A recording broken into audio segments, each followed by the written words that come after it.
Welcome, everyone, to this episode of Manufacturing Talk Radio. I'm Tim Grady. I'm here with my co-host, Lou Weiss. We happen to be at ISM 2018 in lovely Nashville, Tennessee, where we're broadcasting from the exhibit hall floor. So all the noise you hear in the background is all of the people who are here, some 4,000 attendees, I heard. What a terrific number. And we're sitting with Tim Fiore, who is the committee chair for the Institute for Supply Management's Report on Business, and Anthony Nieves, which is the Institute for Supply Management's non-manufacturing report on business.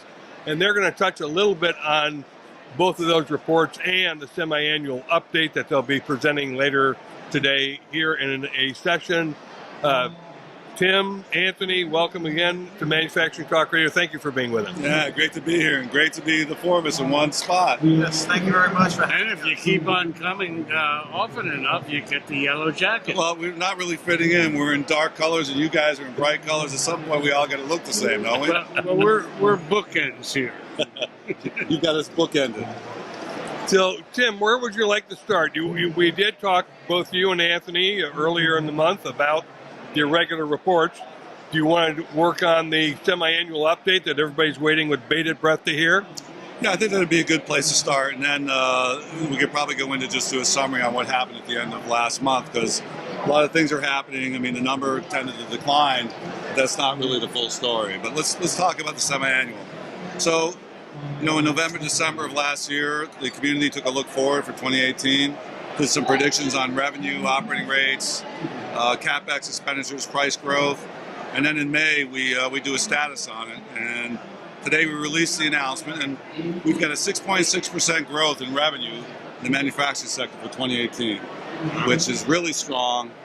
Back in December, we figured it was going to be 5.1, so we're up 1.4 points. 20% growth expansion in the space of 6 months. Things are humming along really well, and it's 5 of our 6 big industries. Our 6 big industries are 70% of the manufacturing economy.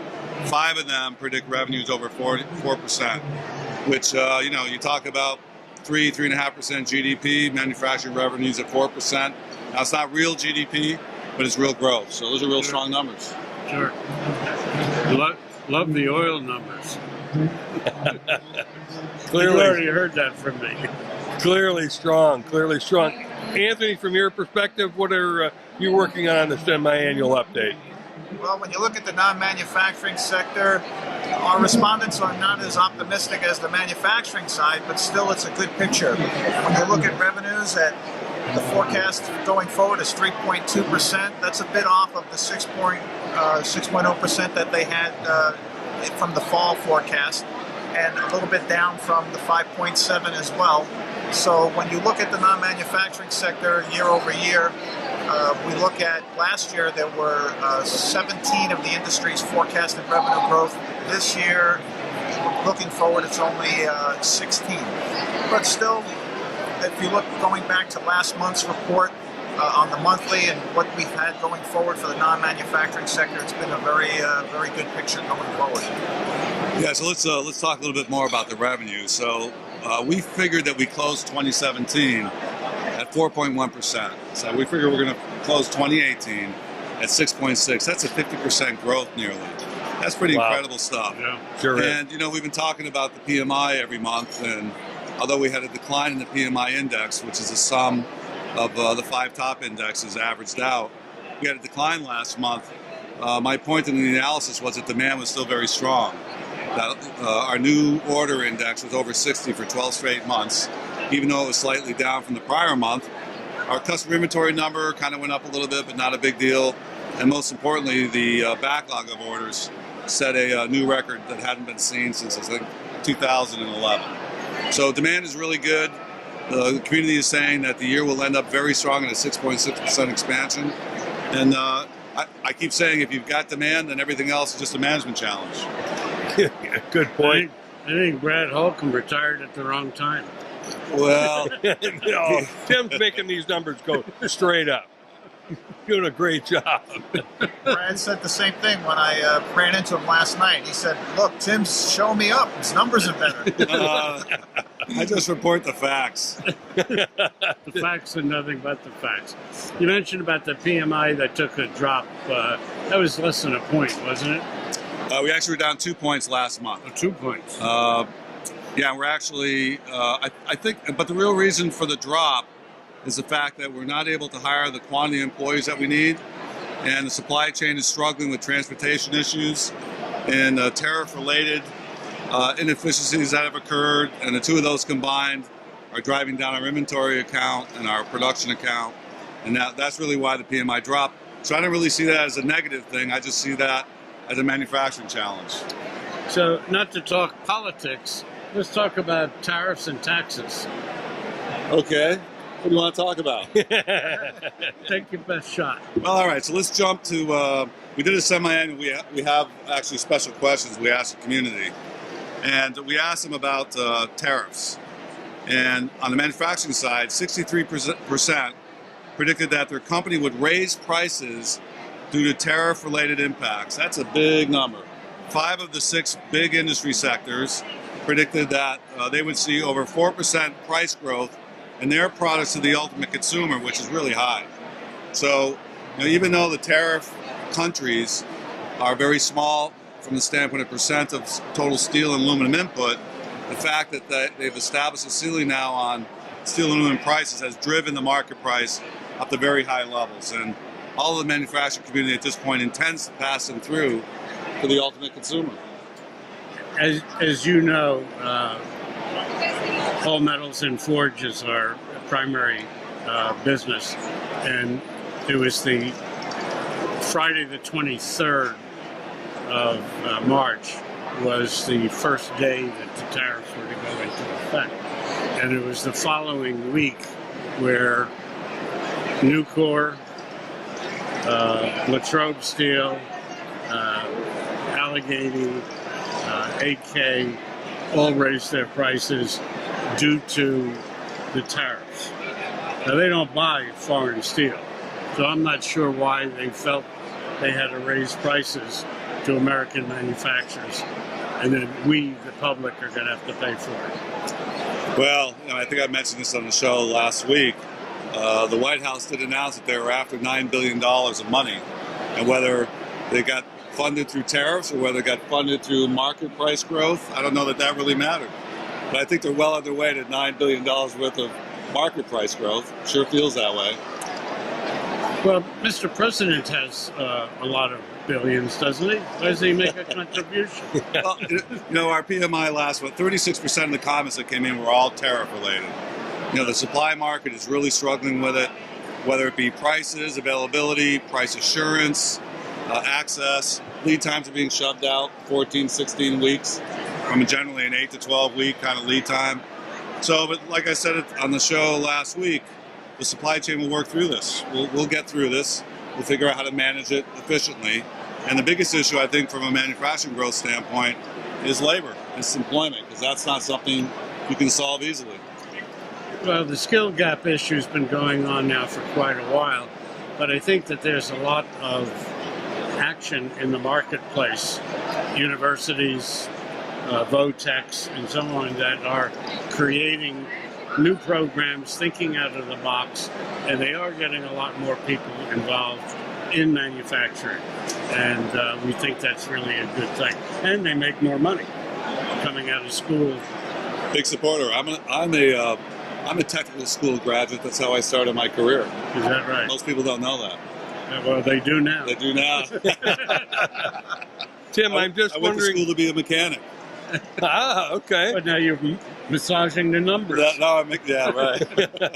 Tim, I'm just wondering on the manufacturing side, where are we at with capacity utilization? We got to be bumping our ceilings up against that, or our heads against the ceiling. Right. So, a couple of numbers came in on that. Operating rates, production capacity, and CapEx. So, surprisingly, the operating rates were constant from what we predicted back in November, up from what we predicted a year ago, 4.1% up, but pretty much operating rates were about the same as what we said back in December. Production capacity predicted to be up 5% pretty much in 2018 compared to 2017. That's really positive, I think. Our 6 top industries are expected to expand at about 4%. And on the CapEx side, I think we lowballed the number back in December. We figured that we would spend about 2.7% more in CapEx for 18 compared to 17, and right now we think it's going to be closer to 10.1, which compares to a 8.7 in 2017. So we're continuing to expand on the CapEx side. That's long-term goodness for all manufacturing and very positive. The surprise is really on the operating efficiency. I really thought that would be higher. So let me ask you, do you think this is going into 19, or am I being premature in asking that question? I would predict that this will continue. Yeah, I don't see what's going to... Well, there's a bunch of unknowns. We're going to be talking about those in our session this afternoon. Both Anthony and I and Dave Bernson have a 2-hour conversation about what's happened so far, what the semi-annual says, and the predictions for the future. And there are so many variables that could affect the future, it's really hard to say, but if everything else was constant, this would continue to be a good run, I think. Anthony, on the non-manufacturing side of the house, you know, in Tim's world, they're building physical structure, they're building plants and equipment. What are they doing for capacity utilization on your side, non-manufacturing? That's a great question. And when you look at, the operating rate for non-manufacturing and where it came in at 85.5%, which is down considerably from what we had last year it was better than 95, it was 95.9, and it was even higher going back year prior to that. It's companies have transformed themselves since the recession, doing more with less, and they become more efficient in how they do things as far as resources, number of people, technological advancement. These are some of the things that have been incorporated into the operating rate and capacity utilization. And Tim had mentioned about how it came off and he thought it would be higher. And same thing in non-manufacturing. I thought it would be higher, but they've also been experiencing some capacity constraint, and we've seen that throughout the year. So something had to give. They had to pull back a little bit in that regard. And, the big fear is, and to Lou's question earlier, is this going to go into 2019? On the back of everyone's mind is this economy going to overheat? All right, that's the fear. And right now it looks like everything is still stable. We've had this really large uptick in growth coming out of the first quarter, and now we're thinking that we'll see a little more stability going forward, maybe a little sideways movement until we get this little bit of correction here. Anthony, I know that the tariff issue comes up on the manufacturing side of the house because they're trying to buy steel. One of the great sessions they've already had here at ISM is, what do you do about steel if you're in the purchasing department? If you're in the supply chain, do you buy now? Do you try to lock in? Do you wait? Eventually that has to trickle through to the non-manufacturing side, to the consumer. Were there any responses from your respondents about tariffs in terms of what kind of hit they're going to take? Yeah, they were split almost 50-50. 50.3% saying yes and 49.7% saying no. And I think you hit the nail right on the head, is whether or not this is going to pull through the supply chain and show up in ultimate delivered cost. Because what happens in most instances, because there are a couple of other things that affect this, most notably is competition.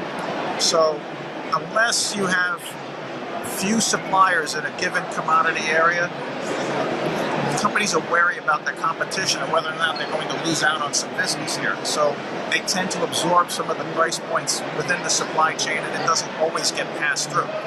Right. That's only a period of time, because eventually there's a threshold. One of the things that I'm always interested in because of my metals business, but it's also very important for the U.S. economy, and that's our exports. How's our exports looking? Exports have stayed pretty strong. We actually ended last month at 57.7, down from the prior 4 months, and I think the currency is starting to firm up a little bit too. That may have affected that. Mm-hmm. But exports have been really good. I mean, last time I looked at the numbers, I think all top 6 industry sectors were exporting. So as long as the currency stays kind of where it is, there's been a lot of conversations, I think, in the market about whether the U.S. should firm up its dollar. Yeah. And that may impact our ability to export. But on the import side, I mean, you have advantage on one, disadvantage on the other, and it flips over. I mean, imports were down slightly too, but I think that was more in line with our production constraints and the real issue that we haven't talked about yet, which is employment. Exports have been strong on non-manufacturing as well, 61.5 last month. And I think also, as Tim mentioned, the weakening of the dollar overseas. Right. Not tied as much to commodity markets as you would see on the manufacturing side, because it's more about management, it's more about knowledge management, professional scientific technical services, management of companies, and information are the big industries within the sector that export. Your update also includes a special question on employment, does it not? Correct. And is it easy? Anthony, why don't you, I guess there are 4 questions here. I'd like you gentlemen to kind of answer all 4 of those. Anthony, why don't you take the first one and share that with our listener? Certainly. So in non-manufacturing and manufacturing, we asked our survey respondents the same questions. And we wanted to know, and the first question was about hiring workers. And this, we touched on this a little bit earlier. And what was their difficulty in hiring workers? And 64.4% said yes, and 35.6% said no. And then we asked them, in regards to that question, did we offer them any kind of special training? And 50% said yes, and 50% said no. Then we took it a step further, and we asked them about wages in regards to employment. And you mentioned about the technical trades and the vocational schools.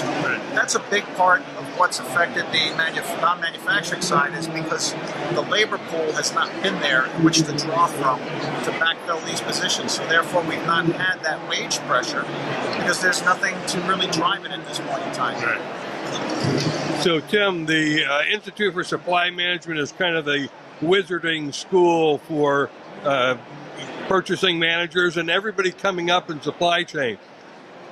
Obviously, employment is huge. On the manufacturing side, same difficulties as the non-manufacturing side? Well, right. So, we asked a general question around employment, and the community came forth and said that they expect 2018 to see a 1.8% growth in employment compared to 2017, which is greater than what we predicted in December of 2017, which was 1.2. So essentially we said that we're going to go up 50% compared to what we said in December for the rest of 2018, which doesn't really feel as strong as you would think. So, but that was 5 of our 6 big industries said that they were going to continue their expansion. Fabricated metal products, by the way, was the strongest expander in the employment sector. But we looked at the special questions, and like the hiring difficulty, 78% of our respondents said they're having trouble hiring people. That's big a number. really big number. Huge. And then 54% said they had to raise wages to attract those employees in. And when you raise wages, the follow-on knock-on effects that has with existing employees. Some get disgruntled, some feel as if they should be raised, their wages should be raised too. It causes this whole cascading effect that could really impact the company. So for a company to raise its wages is a really big step, and we had 54% of our companies say that they did. And then lastly, 48% of the companies said they have to train those people even more than they had in the past. So not only are they raising the wages, they're not as qualified as the historical new hires.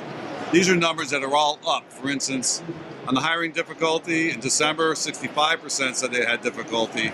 Now they're saying 78%. So it's a clear expansion of the problem. 44% said they raised wages. Now it's 53. 44% said that they had to train more. Now it's 48. So the labor issue continues to stress manufacturing and is likely our single biggest issue to expanding the PMI for the rest of the year. So the HB1 visa is not going to help. Probably not. So we're not going to bring in overseas labor to fill the gap. Lou was reading an interesting statistic about robotics and Japan. Lou, share that, because I think we're going to see the same thing here soon. And we better listen to the Japanese. Yeah. Japan, the robotic industry has grown tremendously over the last couple of years. And the United States, unfortunately, is not taking the lead. We are number 7 in the world. The country that's number one is Japan. And the reason for that is that, they lost a lot of people during the Second World War. They never really recuperated from that population-wise. They do have a smaller, growing population. By far. They have people that are retiring and dying, and fewer people going into manufacturing. So what do? They expanded on their robotics, and that's the reason Japan is number one in robotics. Well, and as you know, they don't really have an active immigration program either. Right. So they don't have much of a choice, do they? Not much. Not much. I mean, some of their robots are even like humanoids. They have skin-like covering on their arms and legs and so on. So, but I don't know if they look Japanese or if they look American. I'm not sure. So there's some great employment stories, and Anthony and I have been swapping some of these. And so, like truck drivers, we talked about the truck driver shortage, and the disruptions that's causing in the manufacturing sector and non-manufacturing sector, because we can't move goods reliably and at affordable prices. The prices are up on spot market, full truckload freight, like 10%, and that's 20% since January, and that's a big hit to take when, like in the manufacturing economy, 6% of your total expense is transportation. So, but now you got truck drivers who, with construction expanding, who are getting out from behind the wheel and are going to work on the construction sites. That helps the non-manufacturing side from an employment standpoint, but it puts a bigger crimp on trucks. Now, we're not yet ready for automated trucks. So how do you solve that problem? I'm not sure. I mean, maybe immigration policies, maybe allowing other people to come in. I know the UK was pretty active at that back in the early 2000s with Eastern Europe opening up. They opened their borders, got a lot of people to come in to satisfy needs. We have a problem here that I don't see is going to go away in the short term. You cannot offshore transportation. It doesn't work. No, you can't. No. Well, that's because this falls in Anthony's non-manufacturing side. It's his fault, so he's got to fix it. Yeah, right. Anthony, what's it look like going forward? I'll take the hit, sorry. You got it. But overland trucking is such a big component for the non-manufacturing sector, especially when you're seeing on the wholesale transportation and warehousing side. Many non-manufacturing companies need distributors in the mix to add that time and place value, and they're reliant on overland trucking to hit the remote, disparate locations. So they feel that crimp, and when we see it in the commodity pricing on the monthly report, fuel charges, surcharges, the cost of fuel, that's all being pulled through, and that is directly impacting price points in the supply chain for non-manufacturing. Big problem, big problem. One of the things that Tim and I have seen and talked about on our radio show regarding skill gaps and so on is that we do have some solutions. They're far-reaching solutions, and we have to get people to care about it. One of them is our prison system. The prison system in this country stinks. You have a lot of people in jail who shouldn't be there. They're not violent crimes. They're being taught and trained to do new types of functions, supposedly high-tech functions, but they're not. They're learning how to sew dresses so that when they get out of prison, they can go to Malaysia and sew dresses. The manufacturing day is a big event in this country. We should be doing it more than just once a year. Get the kids more interested in manufacturing. And then there's another one, and I'm going to give a plug for Tim and I. Women. We have a radio show called Women in Manufacturing. And we're talking about that, like from the days of Rosie the Riveter, there were 3 million women that came to work and saved our country. They literally saved the country. But we have the same situation here now. And we should be, and there's a lot of movement trying to get women more involved, not only in manufacturing, but professional jobs, and look to help expand the jobs and reduce the problems that we have in skills. That's always been our untapped resource, right? Yeah, absolutely. Still is to this day. Absolutely. Absolutely.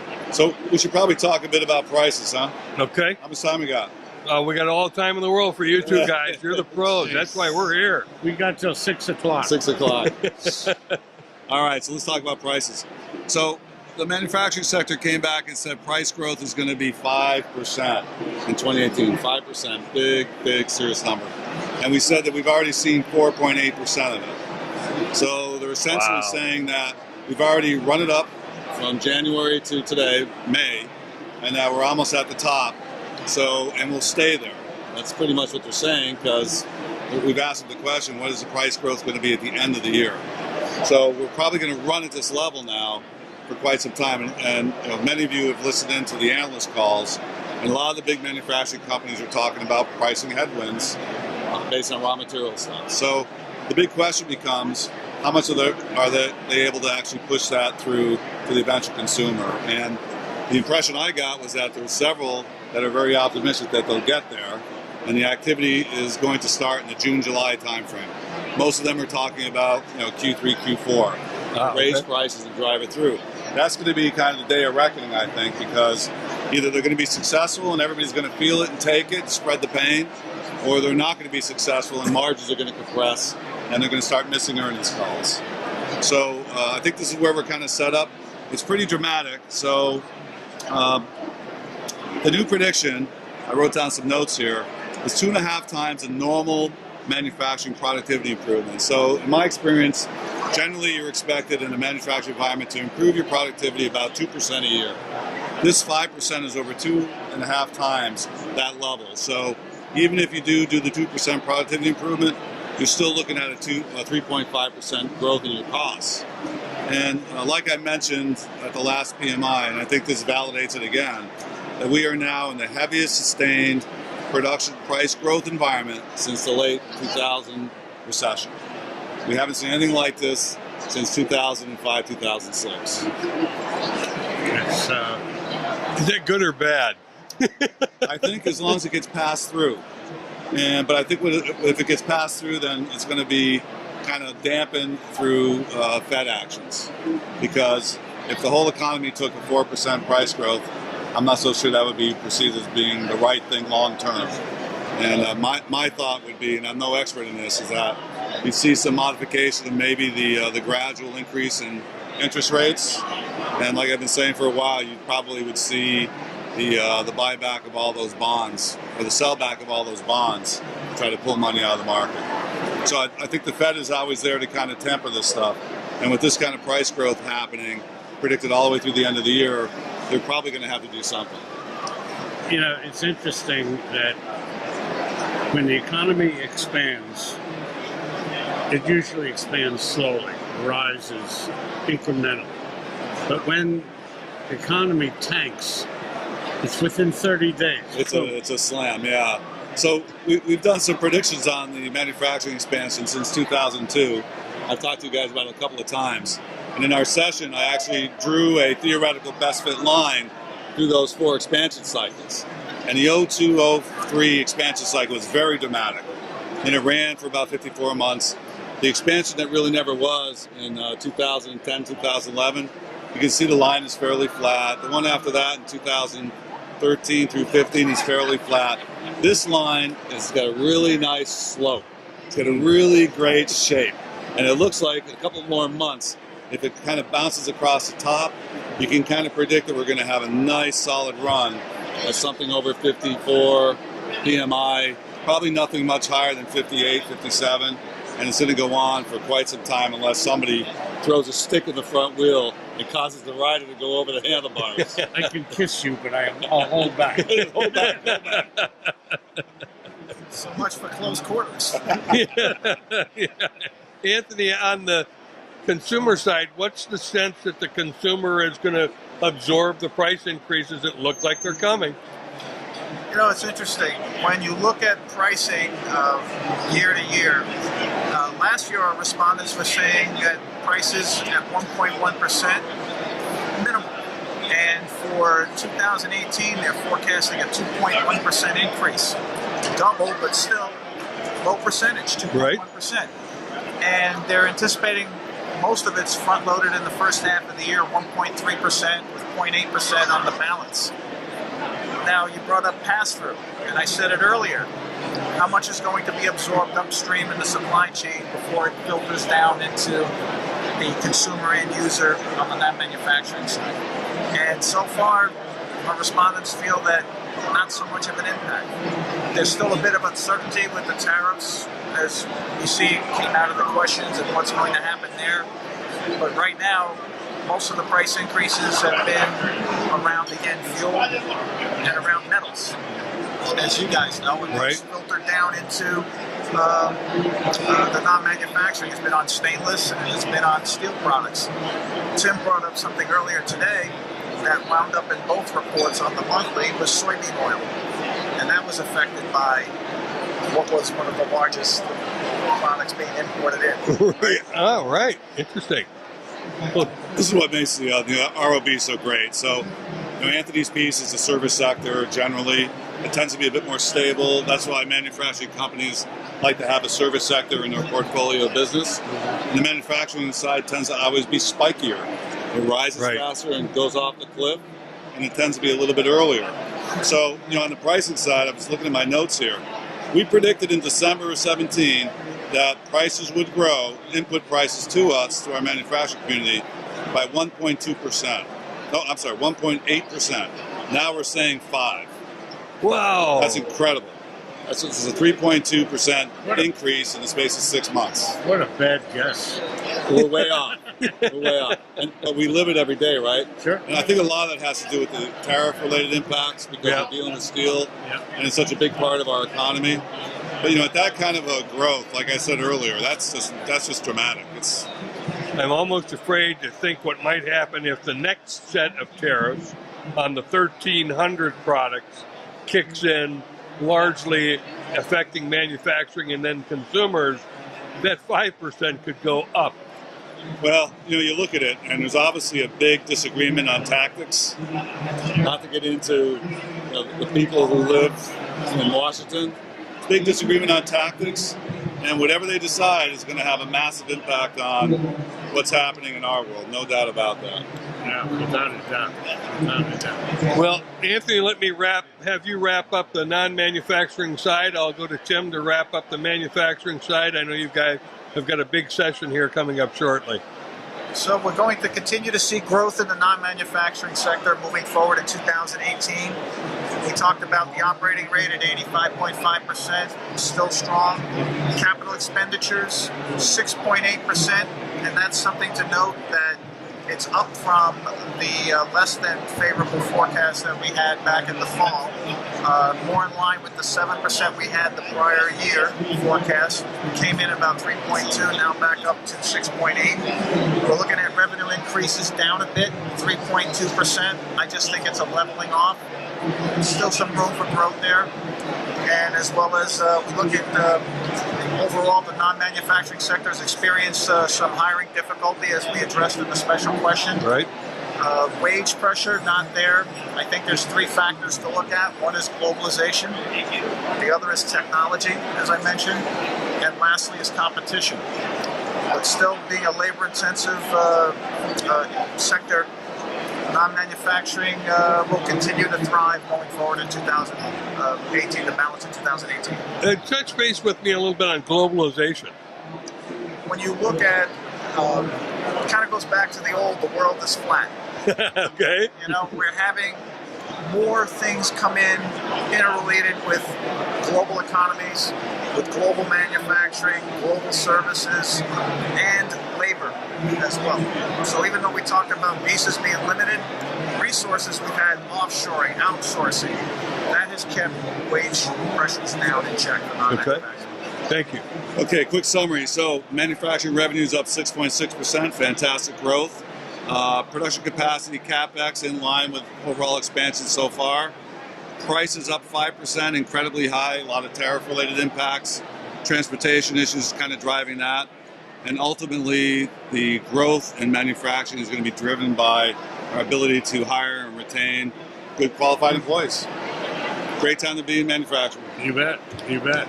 Gentlemen, thank you for being with us. I have one comment to make. Oh, go for it, Lou. When you, the audience, get to listen to these gentlemen on CNN, Bloomberg, Wall Street Journal. Just remember, they're only talking for 2 minutes. And we were here first. That's right. We appreciate you being on the show. Thank you, Thanks a gentlemen. lot. All right, great. Hey, thanks. Yeah, good conversation. Anthony, thanks, guys. Thank you. Thanks, Tim. Tim, thank you See for being with on us. First. Absolutely. Thanks for joining us. And that wraps up this segment of Manufacturing Talk Radio. By the way, if you weren't at ISM, remember that supply chain touches everything from the C-suite to the loading dock door. You missed it. You got to be here. Thanks for listening.